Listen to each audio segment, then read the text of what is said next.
And tonight on The Wrap, Clinton cash continues to be a hot topic, but one conservative media CEO isn't buying the book's claims. You'll find out who it is and why in just minutes. Mayhem continues at this hour in the streets of Baltimore.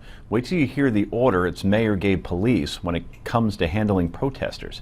And the media's cultural elite descend on Washington this weekend for the annual White House Correspondents' Dinner. Rick Unger goes all TMZ and has the inside scoop. All of that, plus yay and nay, potluck. This is the Daily Wrap, live from New York City.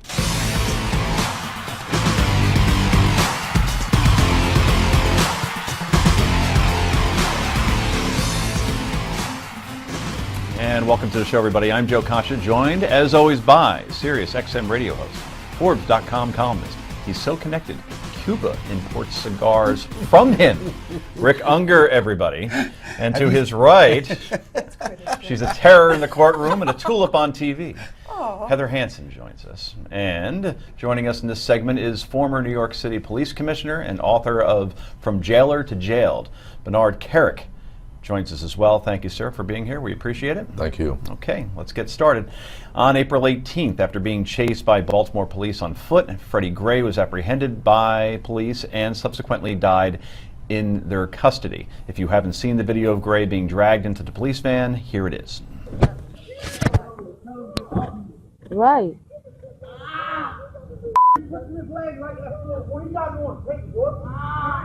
Right. His leg look broke. Look at his leg. Look at his leg. That boy leg look broke. Oh my God. His leg broke and y'all dragging him like that.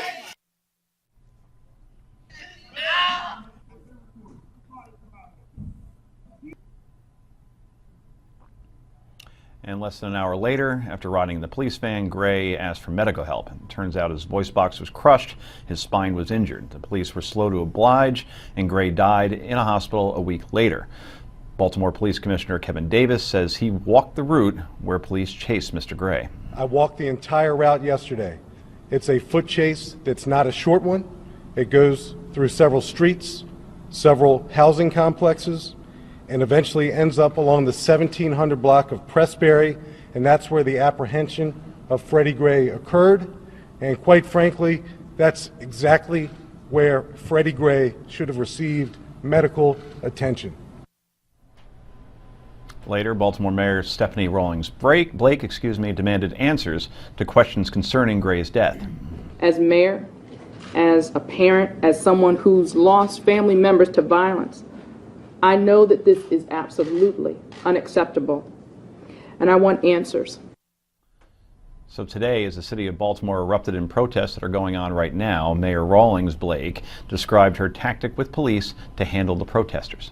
I worked with the police and instructed them to do everything that they could to make sure that the protesters were able to exercise their right to free speech.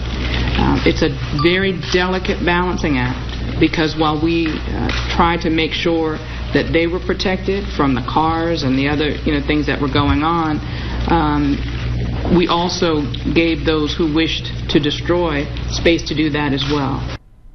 Three key words there: wished to destroy. Let me bring in Bernard Carrick right now. Obviously a poor choice of words. Is that part of what we're seeing now in Baltimore as far as these protests erupting the way they have, when a Baltimore mayor basically says, go ahead and do what you wish in certain parts of the city? That's what it appears to be. I don't understand what she meant. And it appears to be they're giving them space to destroy. Looking at this from the outside, and I don't have all the details they have, where's the governor? Where is the mayor? Where's the leadership? Because right now we're not hearing from the leadership. The last time you heard from the leadership was that, and that's a problem. I think a very important entity that we're not seeing as well, just based on the pictures I've seen, were the police.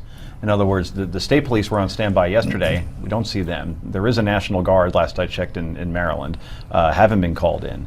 It seems like the police are trying their best, but they're invisible in many parts of the city where you see police cars actually being looted. A CVS has been completely destroyed. And I guess my question is, Mr. Carrick, how do you overcome this situation? Is it a block by block kind of scenario? If you were commissioner of that police force right now, what would you do? Well, first and foremost, these aren't peaceful protests. They're not peaceful protests, so you have to respond to violence. It doesn't look like they have the resources to respond. The resources that I've seen so far are completely inadequate.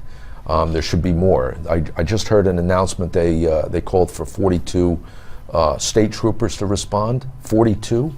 They need about 200, 250. They don't have the resources in the street that they should have.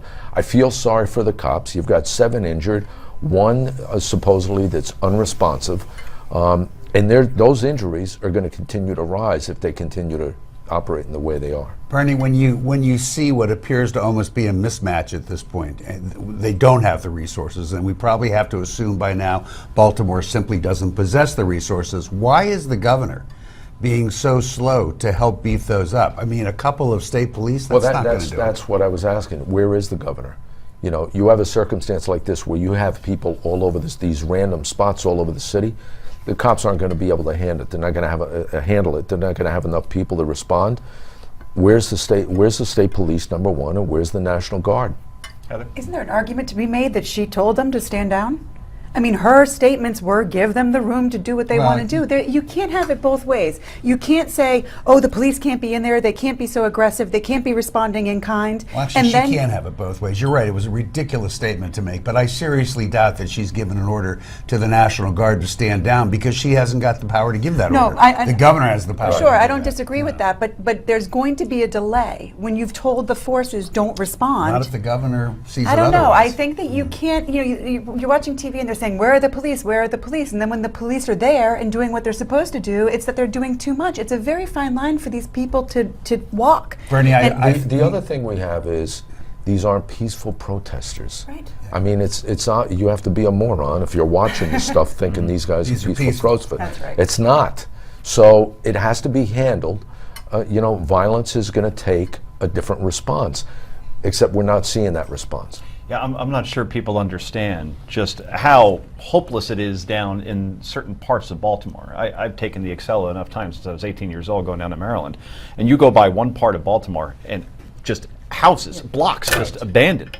And unemployment, 25%. So it's almost like these people that are looting are playing with house money. Bernie, how much do you think are... Oh, we're out of time. We got to go, I'm I don't know sorry. if we can Bernie, keep you or thanks so not. much for joining us. We appreciate it.